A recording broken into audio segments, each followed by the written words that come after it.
Good evening, everyone. Happy Saturday. Welcome you all to another episode of Tech Talks 101 powered by F Code Labs. So, today we are going to talk about computer human interactions and user experience.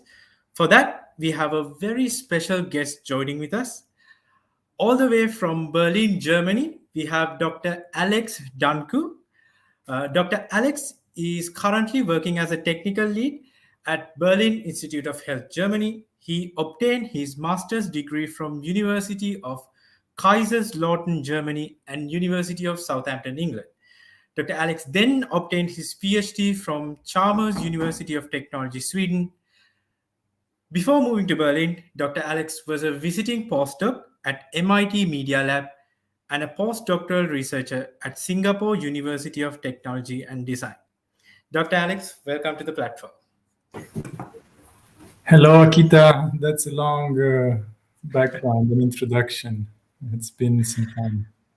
Okay, so Alex, how are you doing this afternoon? You asked me to call you Alex. Yeah, doing very well. How are you, Akita? I'm doing extremely well. So, Alex, what's going on in Germany? What's going on in Berlin? And obviously, with the pandemic, is everything back to normal? It's pretty okay right now. The numbers are falling. I think things are back to normal. And for me, during this time, it wasn't really a change. I mean, I changed from working from the institute to home office, but the progress went pretty smooth, with the startup that I'm working on. Well, audience will certainly be interested about hearing about your startup as well. So the topic of discussion today is human-computer interactions and user experience. Today, I believe we'll talk about its history and we'll talk about how it evolved over the years. We'll also talk about Dr. Alex, what Dr. Alex is doing in his research and what he plans to do. So I'd like to remind the audience members that if you have any questions, you can ask them. We'll direct them to Dr. Alex. So with that, let's move on with our discussion, right? Yeah, sounds good. I'm really interested in the comments that we will get. I understand we can see them on screen, so I'm pretty excited about the questions and about the people who are going to watch this live. Excellent. So probably the best place to start this conversation is with your background. Tell us your story and what got you interested in human-computer interactions in the first place. Sure, it's a longer story. We have some slides presented, so I'm going to go to them right now. Okay, great. We have divided a little bit the presentation in these 4 parts. My story began with my background with my university studies with my bachelor in computer science, which is not here on the slide. After that, I didn't even include the master's and the bachelor, of course. I think the interesting part got after my master's. Actually, no, this Facebook app with 1 million users was between my bachelor and my master's, and that was a really, really interesting time. I was right fresh out of the university, and I was still looking at what should I do. Should I join a company? Should I pursue an academic career? And I took a job as a freelancer. Many of the computer science students, they were doing freelancing, and I was pretty attentive of what's going on in the scene. And Facebook was just coming in back then. In Romania, it had 3 million users, and we managed to obtain with this app almost 1 million. So it was 800,000 monthly users. And that was one of the most exciting times that I had. Actually, it was so exciting to wake up every day knowing that it is going to be 5,000 people every second in your app right now. And that kind of drove me towards human-computer interaction. It was very interesting for me to find out what's the motivation, what drives people to be on this app. It was the time before Instagram, but the effect that people experienced was a similar, let's say, addiction or to a behavior. It wasn't scrolling back then. The app only had two buttons. It was skip and publish. But I'm going a little bit too much into this, right? After the app, the Ph.D., which was in human-computer interaction, and then the postdoc and more wearables and healthcare. So, but the start was pretty important. I wanted to emphasize that. Yeah, and Alex, just one more thing. If you can present the presentation, I think it will be more visible, larger I screen. can make it full screen, yeah. Yeah. Sure. All right. So should I go into continue with the UX? Yes. HCI? Yes, I think our listeners will be very interested to hear about that. All right. So why I joined this path with HCI? I was really interested in embedded systems initially in my master's, and the last course in the embedded systems master's was a course in HCI, and it was a spectacular presentation in that course. I still remember it. MC Schreifel was the professor in Southampton, and it was the first contact that I had with UX, and it was really the first time that I heard about this term. We didn't even have this course in my bachelor, and I was very excited to hear there's a discipline that kind of combines design, technology, psychology, and is concerned mainly with how the user is experience an interface. And there's a discipline that is studying this. So at that point, I realized, hey, the value is created at another level. It's not created in the programming necessarily. It's not created in the hardware, but it's somewhere else. And iterating, for example, on a concept, even with paper prototyping, even with drawing, as you can see right here, this is a huge value. And as I said, this is a multidisciplinary field that combines computer science, human factors engineering, and cognitive science, and even more. You can see here a nice picture of several disciplines where user experience design encompasses and intersects human-computer interaction, but also industrial design, which is a much broader area. So I wanted to play some videos, but I'm not sure if we have enough time for this. You have the slides. I think I put them right here. Yes. If you're interested, I put them on this link, shorturl.at. MTR3. Yeah, I mean, if you want to talk about the history of HCI briefly, I think we will have time for that. Okay. Well, I only chose 2 videos. It's HCI is like a huge field. MIT science reporter. We're at MIT's Lincoln Laboratory in Lexington, Massachusetts, a major research organization which has played an important... This video was really interesting. It was the first display that combined a touch interface. And you can view it after this discussion. It really deserves your time. It was an MIT project, and in real time, it was computing different points that the user was touching on the screen. It was a time when there weren't touch interfaces, so it was so much ahead of its time, that project. This other video, it was the invention of a mouse. This was called the mother of all demos, Douglas Engelbart, and it was all the way in 1968. And this was just a breakthrough at that time.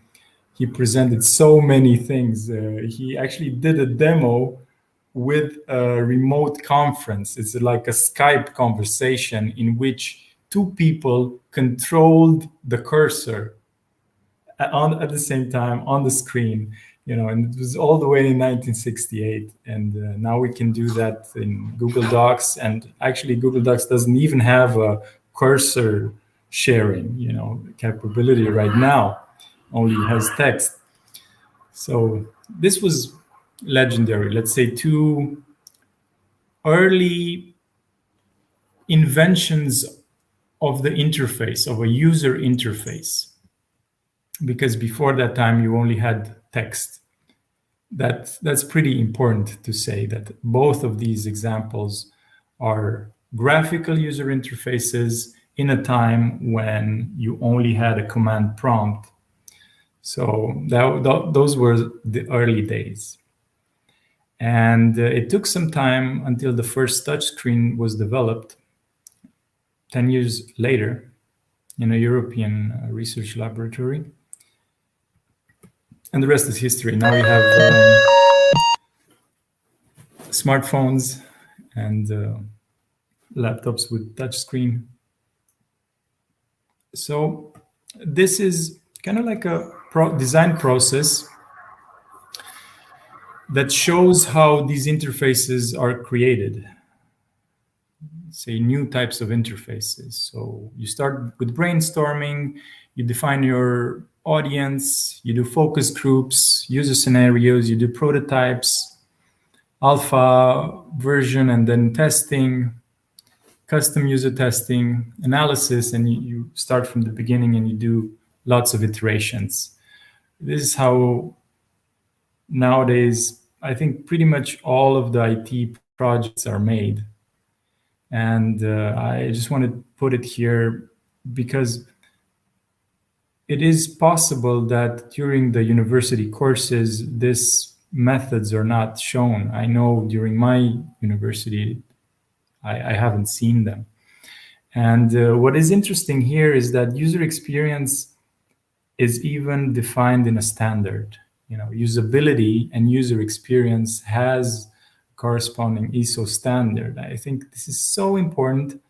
And of course, it has to do also with industrial design. It doesn't only apply to IT products, but I think it's pretty important, and it should be presented during the bachelor in computer science. So I'm actually quite curious, Akita. Did you ever heard of these terms, or are they taught in your bachelor? Well, I've actually heard about these terms, but I obviously don't know the details of these things. Well, that's exactly why I thought I should put them in the slides, to at least hear of them. And I think they deserve their own courses. Yeah, that's very interesting. So, Alex, let's talk about research in HCI and what you have specifically done in human-computer interactions. Okay. So I have a little bit of introduction here about displays, just to get closer to my own research. Aerial button is demonstrated in. And but before that, let me just say a little bit about these two books. These two books were very important for me. I really love them. I put the links right here. You can download them. I believe they're still available. These are really early books about design thinking, about this methodology. And they were published, I think, in the area of Silicon Valley. And Conceptual Blockbusting was written by a Stanford professor. It was the first time I heard about this. And I mean, I was so familiar and with the process, but I never saw them put them all together in a book, and they're so beautifully illustrated in these books. And right now, these 7 parts, define, ideate, select, implement, evaluate. You can see them in any design thinking workshop or course, and they were firstly shown in 1930. So I really liked these older books that were presenting this way of creating products and interfaces and IT products. So now that that is out of the way, I wanted to say, if you're Alex, we actually have a question from an audience member. So the question is, do you think we can control computers only by the human brain in future? If so, when? This is a very interesting question. Well, I know the demo, the 3 Little Pigs demo of Elon Musk, right, with electrodes in the pigs' brains. So that was one obvious, amazing breakthrough that we had in HCI, but I wouldn't really put it as part of HCI, really. I think the applications of that technology is more in healthcare, and to go to clinical trial and to human trials, I think that it's also a long way. But obviously the progress is amazing, and I think the first application would be healthcare. So let's say people who want to communicate and are paralyzed, or you can heal certain diseases with this. It's a little bit invasive, to introduce this technology. So I think healthcare would be really a really good area for that. I mean, since we are on the topic of healthcare, what do you have to say to the privacy concerns around healthcare? Especially, I've actually read authors like Yuval Noah Harari who expressed their concern about these interfaces being used in healthcare and what this could lead to potentially. We see certain governments taking advantage of the COVID-19 pandemic, for example. Well,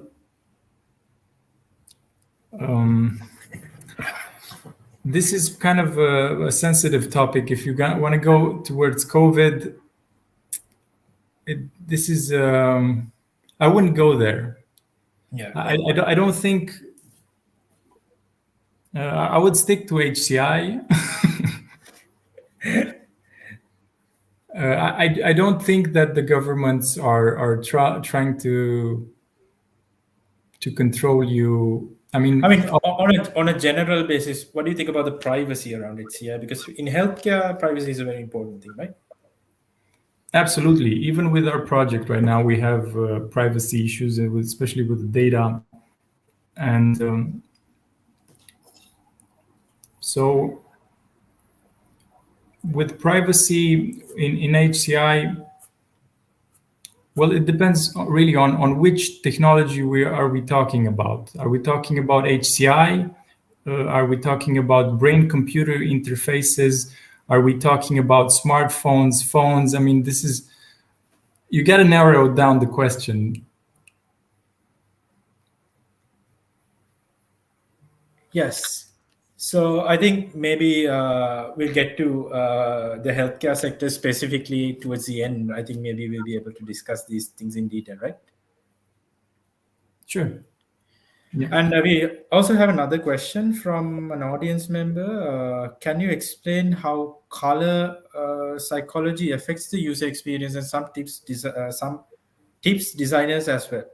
So I think the question is related to what we're discussing right now. It's pretty interesting question. I know there is a book exactly on this topic. There's so many. So first of all, there's communication design. I had a colleague who was studying communication design and where color was really an important topic. But it's more towards graphic design.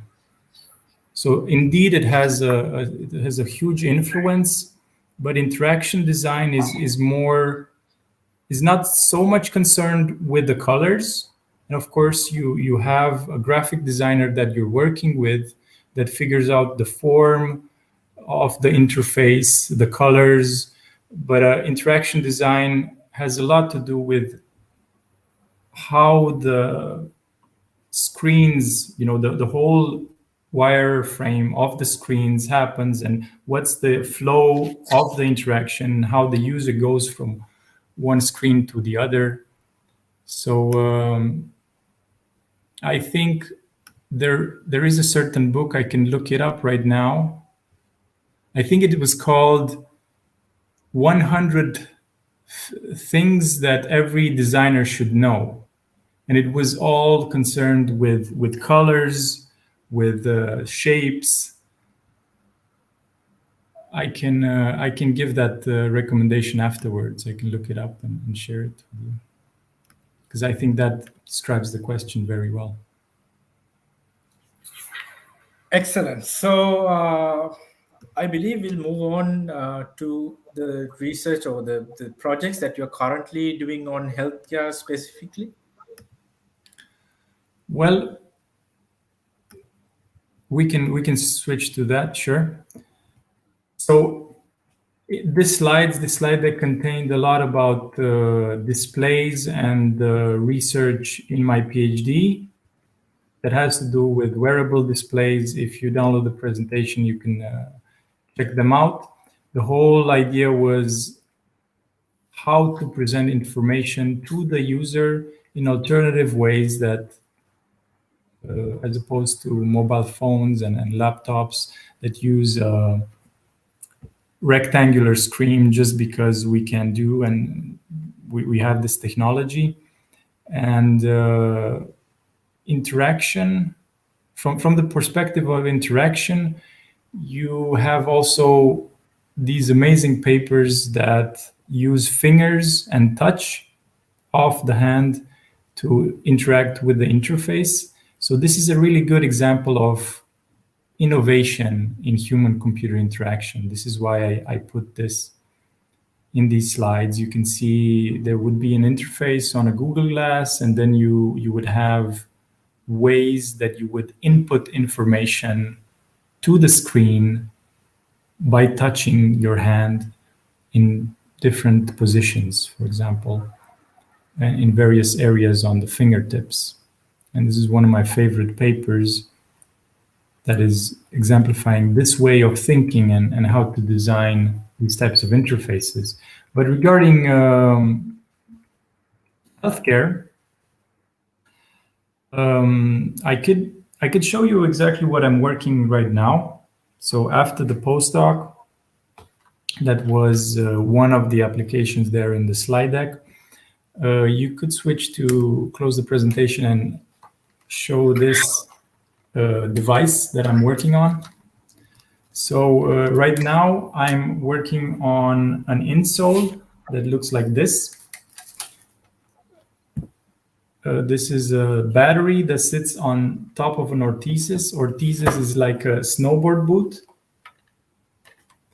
that you wear after low limb operation. So you get an operation, the doctor sends you to the orthopedic technician. He puts this on and tells you, don't put more than 15 kilograms on the operated leg during rehabilitation. And the current situation is that you don't know what 15 kilogram means. So what we're doing is kind of no-brainer, should be here in the last 20 years. 20 years ago, but it doesn't exist. So we created this insole that you put inside, and this sits on top, and you have two batteries. One is always charging, the other one is connected here, and you just turn it on by clipping it in. So this is what I'm working on the last 2 years. It's a long way to get a wearable healthcare product certified. And let's talk about the challenges in that aspect as well. What are the challenges that you're facing right now? Quite many. So last week I visited the orthesis manufacturing, this main partner, and we're facing funding problems right now. We're facing certification issues. We started certification last year. It's a lot of documentation. It's a lot of exact description of how the device should work, what it does. Of course, it needs to measure weight. That's called essential performance. And it's a whole new vocabulary when you're trying to certify a device. And we're talking about CE certification mark. In the United States, there's a similar certification. And also bringing it to market. In healthcare, there's various ways that you sell your devices. One of them is reimbursement. Another way is through help of insurance companies. So I just found out that the orthesis manufacturer took 12 years and a lawsuit to reimburse their orthesis. So healthcare, let's say, it's not the easiest way to create and to have a successful product. Easiest is software. Even in venture, in funding, if you're looking for funding when you do hardware, it's a little bit hard to find venture capital money. So why is that? Is it something to do with revenue or the pace of generating revenue? So first of all, it requires way more money to create a hardware product, because obviously you need it's harder to iterate. That's the main reason. In software, immediately you iterate, you compile, you change a line of code, boom, you have a new iteration of your software. In hardware, if you have a problem, it takes pretty much time to produce the electronics again, to assemble it. And in this case, this is a combination of mechanical design, sensor design, product design, hard electronics design, and also software. Of course, we have a mobile app, we have firmware inside here. So this is pretty much the most complicated way you can create an IT product. There's another question from the audience from an audience member. Ravini is asking, is there any alternative wearable in the market for what you are working on? Great question. I actually have a slide deck with all the competition we have. So there are expensive devices that are used in orthopedics, let's say 10, 20 times more expensive in the orthopedic area, right? So, and there's many of them. To create something that is affordable, let's say in the 300 euro range, is a little bit of a challenge. Of course, you can also do that, but one of the biggest challenges that I forgot to mention, besides the development, because I'm an engineer as a background, so I'm kind of concerned with how to create this. But a huge part of certification of a healthcare product is to do a successful clinical trial. So that's very important and not easy. Let's say you need 1,000 people to do a clinical trial. It also takes some years. But I have to say another, also related to this question. So in last year, an insole appeared. I don't know the name. It's a UK startup. They raised 9 million in funding. So there were a lot of startups doing insoles for running, of not so good quality. Let's say they didn't take over the market. But right now in 2020, during the pandemic, this company did tremendously well. I never thought that you could compete with a fitness tracker like Fitbit to be successful in that market with an insole. But obviously, runners are beginning to be much more interested in details about their running form, about things that fitness trackers are pretty hard. It's very hard to give that data. I see we have another question. Yes. So Peshada is asking, when coming up with a solution for a specific domain, for example, healthcare, could you talk about how a product engineer could go ahead to gain the knowledge in that specific domain? Great question, because when I came initially in Berlin, I was part of an accelerator program, which I'm sure you have in Asia and in Sri Lanka as well. And a lot of the people, they just have an idea how to create something, right? So the knowledge domain is really important, because it's one thing to create a device, an IT product, and then to try to get into healthcare, right? That's a little bit, it's hard. The way that what I chose to do, or what I was lucky enough to get into, is an accelerator inside a hospital, which offered funds and a team of surgeons, an orthopedic surgeon. And that was very much helpful. I mean, what I recommend is to find a connection directly in a hospital. Doctors are actually very busy, so it's a bit hard to find people. But you have medical residents, for example, who are students on their own and who might be interested in startups.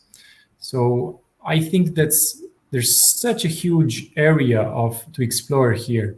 Akita, I wanted to show this wearable product, this Rockley Photonics. Can we put up Yes. on the screen we have it, right? Yeah. Okay. So Rockley Photonics developed a sensor that I think will be on all major smartphones and smartwatches in the next 2 years. It's kind of an amazing pitch deck. If you download the slides, you can, here's the link to their slide deck, or if you go on Rockley Photonics and then there's this presentation link, you can download this presentation, and they can measure blood oxygen, hydration. So blood oxygen you have even in basic fitness trackers, but here's the interesting part. You got blood pressure, you got hydration. Then you have also glucose. This is for diabetes. Then you have carbon monoxide, alcohol, lactate, and then health trends. If you do sensor fusion and machine learning, you can do healthcare alerts. You can predict very interesting things. And this is what I wanted to give as an example. If you investigate, let's say, blood pressure or hydration with nutrition, I think it could be very interesting discoveries. Even with synchronizing, for example, we have the Galaxy Watch 4 that was just released, I think, 1 month ago. It is able to detect body composition, and I understand in certain countries, it also can detect blood pressure. This is a game changer, because until now you had those blood pressure devices that would mechanically inflate, and it would take a long time until they take the blood pressure, 1 minute. And imagine that the Galaxy Watch 4, you just wear it and you have continuous measurements, and it will be a breakthrough the next years in doing this connection between nutrition and blood pressure. I really see it, and I think anybody could do these clinical trials, or okay, let's not call them clinical trials, investigations, in which you look at your nutrition, what you ate, and how the blood pressure is being modified.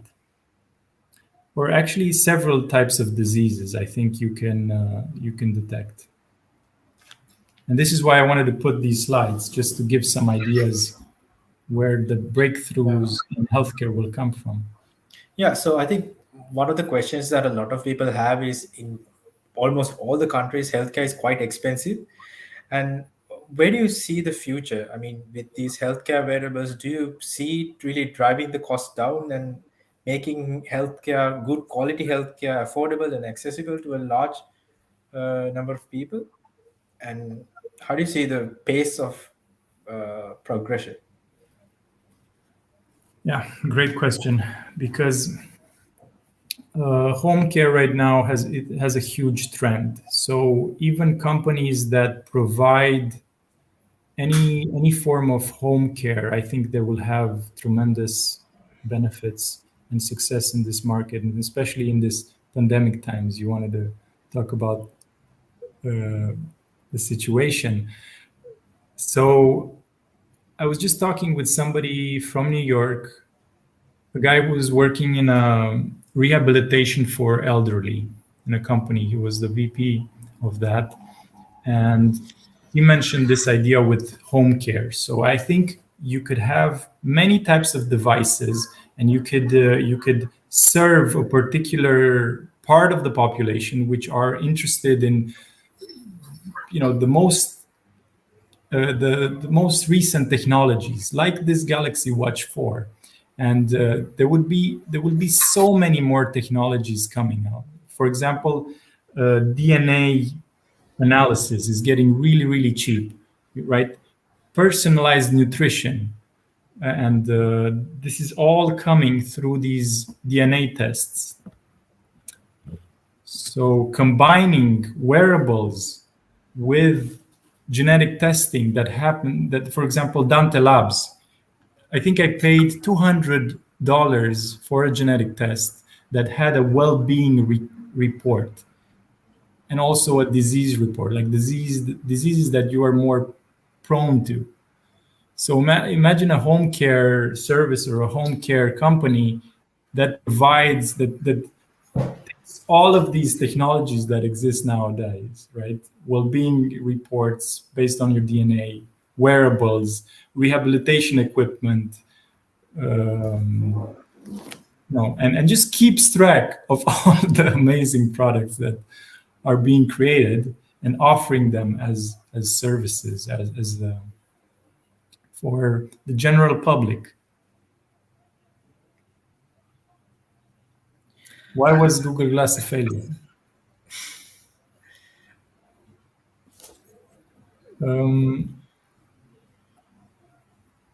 That's a great question. I think there are several reasons for that. Many reasons. I think one of them was that people, I don't think they liked how it looked like on their faces. The screen maybe was very small and you couldn't really cover the whole field of view. So then you couldn't do augmented reality. And the functions that it offered weren't killer apps, right? If you offer an application that people really needed, right? For example, this Galaxy Watch 4 offers blood pressure. Now imagine all the people who have blood pressure problems will buy this Galaxy Watch only because they need to check blood pressure all the time, right? So this idea of hair on fire problem was not being solved by Google Glass. And I think even a better question is, why does Magic Leap fail? Why did Magic Leap? This is a device they raised $1.2 billion. I think Facebook and Google invested about 300 million in Magic Leap because they did such an amazing demo, right? And then it was released, and I think Oculus did way better than Magic Leap. You really need a killer app in order to take over a market or to be a success in the market. So, and this is why healthcare, I think, is so important. It solves a really big problem of people. And I see, for example, if you look at Fitbit, right? What problem does Fitbit really solve? Why? So it has a steps tracker, right? But you can do that with your phone. And right now they're beginning to put more and more sensors, and I'm pretty sure that they signed a deal with Rockley Photonics, and that they will have those types of sensors inside. That's really, I think, the future for all healthcare wearables, or even the fitness wearables, fitness trackers. They will translate into healthcare wearables. So we have another interesting question from Merandi. How about blood glucose? Will we be able to predict cancers and all via Galaxy Watch? So quite an ambitious question. Regarding cancer, I think the really interesting piece of news that I saw about cancer was vaccines, so mRNA vaccines for cancer. That technology seemed pretty promising for cancer. Yeah, it's a very recent technology too. Yeah, absolutely. And blood glucose, that's a game changer as well. I mean, I already saw these implantable wearables that are subsidized by insurance companies, maybe also governments recently. And that was also a game changer, to have an implantable real-time blood glucose monitor, and even to have a class 2 medical device. That means you can administer insulin based on the rising level of blood glucose. All this, I think right now they were in clinical trials since last year. So these technologies will be ever more present. And I'm not really sure of the correlation between cancer and blood glucose. So I'm not sure how to answer this question, but there were a lot of other disease here in that slide. So albumin, urea, health trends. So I think they were covered by this health trends.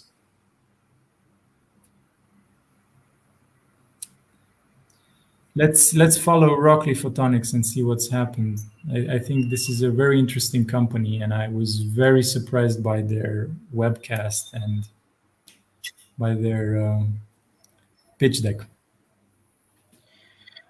We have more questions from audience members. Madhushanka asks, are there any accelerator programs in Germany or in Europe where Sri Lankan startups can apply?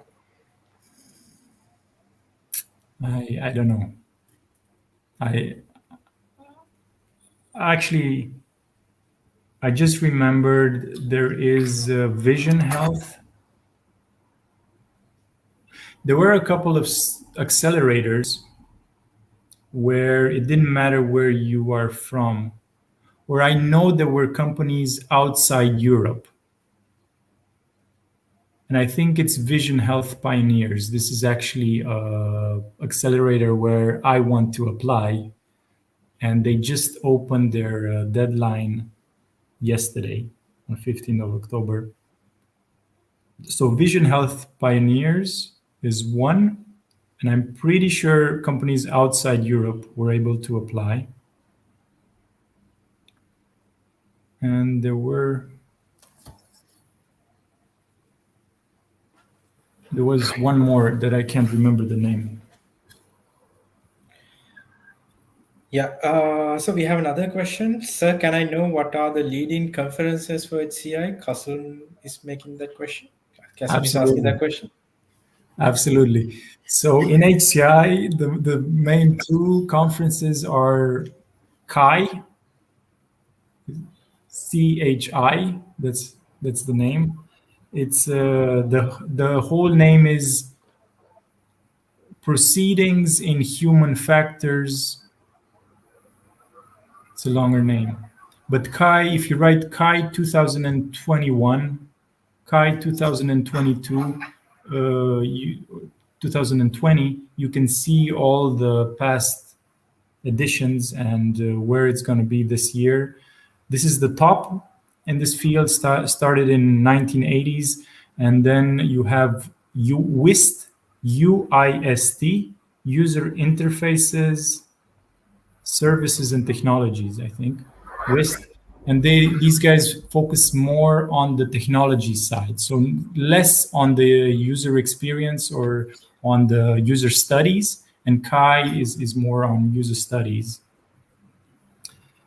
So these are the top two, WIST and CHI, and then there's many other smaller ones, but these are the premier tier one. There's another question. We can trace COVID contact tracings, but why these companies are not moving to that situation? Need explanation from UX.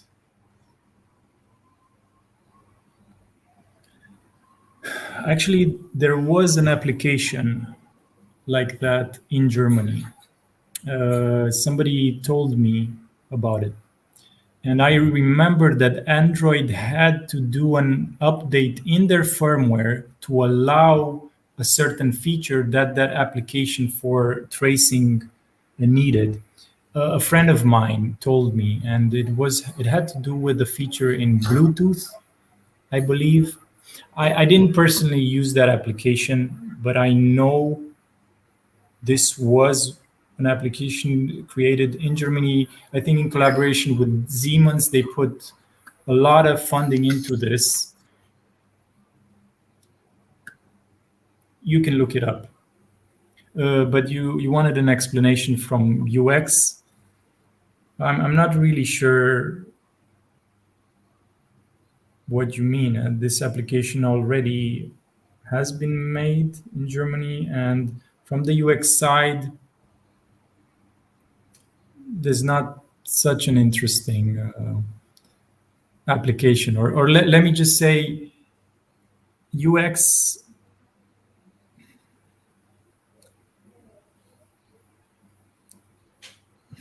So if you're talking about apps, this is there's several types of innovation. So first of all, you can innovate at a services level. Or let's say something is not created. You need an application that orders a taxi, right? And then that is not created, and then you come up with an application that does that. And that doesn't necessarily innovate on the UX side. Let's say you want to innovate on the UX side, right? So Apple is a really good example for that, because they innovate in so many ways. So first of all, you got also the graphics that are very smooth, and they put so much effort in refining that. But then part of the user experience is also the materials and the product design. how the glass feels like, how the aluminum materials are refined.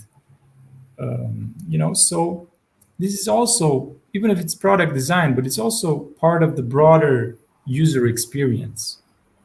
And then if you look at Uber, well, Uber, obviously, all these apps, they have some standards that have to do with the UX. Even Apple, when you design an application that goes on their store, it needs to follow some guidelines that the Apple engineers have or designers have set. So in a way, you're forced to have a certain UX that is in line with the whole other applications or with the operating system, with the iOS. So it's a longer question, but it's only meant as a clarification about UX, because I know my presentation was rather short and I didn't go into any detail on that. I just wanted to put as much in as possible. And as a final question, there are a lot of people, I believe, who are interested in healthcare wearables. So what's your advice to undergraduate students who are thinking of maybe going into a PhD program or doing some research in this area? What's your advice to young researchers? So the researcher would be interested in healthcare or HCI research? Yes, HCI research. The undergraduates who are coming out of universities thinking about going into HCI research. Well, I was fascinated by the topic at that time. From what I understand from you, Akita, you don't have a discipline called HCI that you're being taught in your undergrad? We actually don't have healthcare related activities. We learn about design in general, and I think we can specify towards the end of the degree in healthcare. Okay. And a discipline called HCI, do you have that in the university? No, I don't think we have an exact discipline called HCI. But do you do something related to graphical user interfaces, GUI?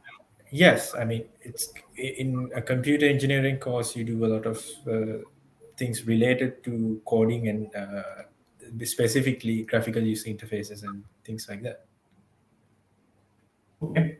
So then my advice would be to probably do a master's that has to do with HCI. So that, and I could advise, or let's say also PhDs. I don't know if you can apply directly, because normally you also need a master's, but if you could apply to any university, out there that is doing HCI, I can tell you the best one in the world is Carnegie Mellon University, CMU. Their department of HCI comprises of around 200 people. It was the biggest group of HCI, and that's really impressive. My favorite researcher, Chris Harrison, is from there. I remember I was at Kai in this top venue of human-computer interaction, and his PhD student did a demo. It consisted in a calibration of a smartwatch on the wrist. So after calibration, you would be able to draw on the skin, and the lines would be shown in real time on the projection screen. That was the most exciting live demo that I saw in this area. So yeah, CMU, let's say I recommend going to CMU. Of course, MIT Media Lab is also a really nice place, but you need also a portfolio, in order to get in there and to be accepted. So some projects, let's say breakthrough projects, could help you a lot. So probably doing internships close by, Singapore, New Zealand. You all know Suranga. I think it's possibility to do internship with him, and he's all about wearables and HCI. So these would be some advices. Well, with that, I think we have come to the end of our discussion today. Dr. Alex, thank you very much once again. I think it was a very interesting discussion. We got a lot of questions from audience members as well. I think we have one last question. Yeah, so DNA-based, Savinia's DNA-based cancer treatment was the reason for the... I think you can see the question. So what's Yeah, it's not a question. It's just an observation. yeah, okay. So, Dr. Alex, thank you very much for joining with us again. And thank you so much for sharing your knowledge. With that, we have actually come to the end. So, Dr. Alex, yeah, great. Thank you, Atika. It was a pleasure to be here with you, and I think I try to put a little bit too much in the presentations, but I hope the students or your viewers will get something from this, and maybe we talk in the future. Yeah, we certainly will. So it was a very interesting discussion. This was Tech Talks 101, episode 8. And hopefully we will meet with another very interesting discussion. Thank you all for joining. Good night. Stay safe. Bye-bye. Bye-bye.